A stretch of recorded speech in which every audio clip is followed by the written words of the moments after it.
Sud Radio Découverte Tourisme, Stéphane Zeremeta. Bonjour Stéphane. Bonjour Jean-Marie. Directeur éditorial des Guides Le Petit Futé. Vous nous emmenez voir les seules neiges éternelles du continent africain ce matin. C'est en Tanzanie. Absolument, et c'est que du Kilimandjaro, vous l'évoquez, le plus haut sommet d'Afrique, aux plages de Zanzibar, en plaçant un peu par la découverte de la savane. C'est vraiment une destination qui fait rêver parce qu'il y a une grande variété de paysages. Alors bien sûr, l'ascension du Kilimandjaro, c'est une aventure en soi, hein, c'est le toit de l'Afrique. Et d'ailleurs, quand on voit à peine un peu les cimes enneigées, on est vraiment impressionné. Bon, l'ascension, c'est pas seulement pour les alpinistes chevronnés. Faut être en bonne condition physique, mais c'est faisable, bien écouté, accompagné de guides compétents un tout petit peu. Et donc, qui est-ce qui vous a porté alors?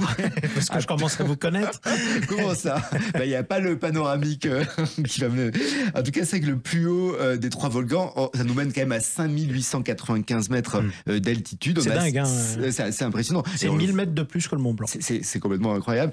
On a 7 voies qui permettent d'y accéder. Le trek, c'est entre 6 et 9 jours. La voie Machamé par le sud-ouest, c'est la plus populaire. C'est aussi la plus simple. C'est pour ça que je vous en parle. Bon, c'est aussi la plus fréquentée.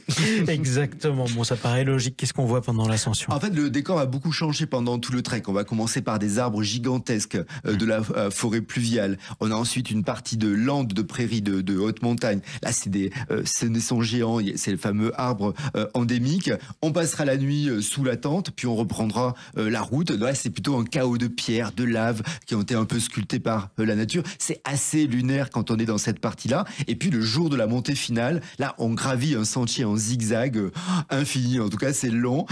Souvent, on le fait de nuit à la lumière de la lampe frontale. Alors, c'est encore plus long, mais bon, il fait froid, mais ça vaut le coup parce que le lever de soleil sur ces glaciers complètement bleutés, absolument sublime. Et surtout, on a une vue incroyable, hein, puisqu'on voit les plaines à 5000 mètres en contrebas. On sent que vous avez gardé le souvenir de l'épreuve, quand même. On est surtout très fiers après l'ascension. Soulagé, même si j'imagine. le deuxième, on l'a fait. Ça y est.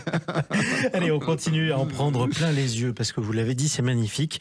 On part ensuite à la découverte de la faune sauvage. Ça, c'est incroyable. On a le parc national du Serengeti, qui est classé au patrimoine mondial de l'UNESCO, a une faune absolument exceptionnelle. Alors, les hauts plateaux, c'est 1500 mètres d'altitude. Il y a 4 millions, 1000 léopards, 500 guépards. C'est pas moi qui les ai comptés. Puis, il y a plein d'autres animaux qu'on ne cite pas, mais donc il y en a pas mal. Le parc est assez connu aussi pour un phénomène annuel de grande migration. Donc, il y a 2 millions de gnous qui sont escortés par des milliers de zèbres. Vous savez, dans le Roi Lion, tout à fait. il y a le fameux, quand les gnous partent en courant, là, ils font référence à cela. Les antilopes se déplacent aussi pour trouver de quoi se nourrir. C'est un spectacle naturel absolument hors du commun. Et c'est dans la zone centrale de Cerro Nera que la faune est la plus variée. Et ce qui est assez incroyable, c'est que sur le même espace, on va croiser des groupes de lions qui somnolent un peu au soleil. Ils somnolent beaucoup. Le léopard qui va être caché dans les arbres d'un arbre, le guépard, les éléphants, des groupes de girafes.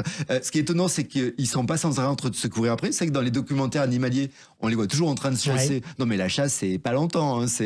Ils chopent un petit impala, puis voilà. Puis après, ils se reposent. Et puis après, ils dorment encore. Ils dorment toute la journée. Exactement. En tout cas, la nuit, on va pouvoir loger dans des tentes qui sont assez bien, et on va on va profiter un peu des bruits de cette nature. Alors il y a des grillons s'il fait chaud, mais du rugissement du lion aussi. Bon, pas de panique, c'est sécurisé, c'est assez bien organisé. En même temps, il est tout à fait normal qu'un lion qui est un gros chat chasse 1 heure par jour et dorme 23 heures par jour. Je suis même pas sûr qu'on atteigne l'heure. Hein. Exactement. Allez, après toutes ces lionnes qui vont le faire. Après toutes ces émotions, en tout cas, on termine par un peu de farniente à Zanzibar. Voilà. Vous aussi, hein, vous avez besoin du repos du combattant. Un tout petit peu. Après avoir chassé.